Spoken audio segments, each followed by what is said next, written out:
Почитувани, ја слушнавме изјавата и признанието на Бранко Црвенковски дека неговата сопруга имала имот што тој не го пријавил.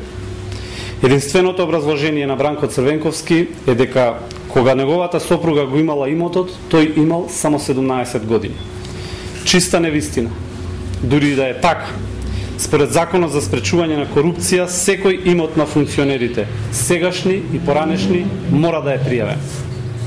Во членот 33 од Законот за спречување на корупција децидно стои дека избран или именуван функционер, службено лице и одговорно лице во јавно предпријатие и друго правно лице што располага со државен капитал при изборот, односно постапувањето на должност, а најдосна во рок од 30 дена пополнува анкетен лист со детален попис на недвижниот имот, подвижни предмети од поголема вредност, хартии од вредност и побарување и долгови, како и друг имот што е во негова собственост или во собственост на членовите на неговото семејство.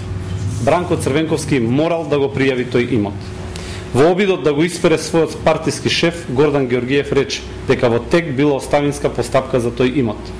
Го прашуваме како може оставинска постапка да е во тек, а имотот да се води на име на сопругата на Бранко Црвенковски. Зошто вака безобразно лажат?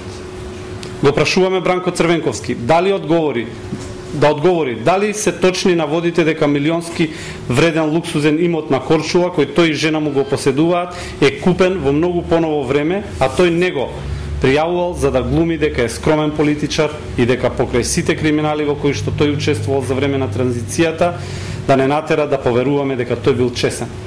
Ова е сериозен скандал кој мора да биде расчистен и да ги носи на површина дел од работите кои Бранко ги криеше за себе и собственото богатство во изминатиот период. Ви благодарам за внимание.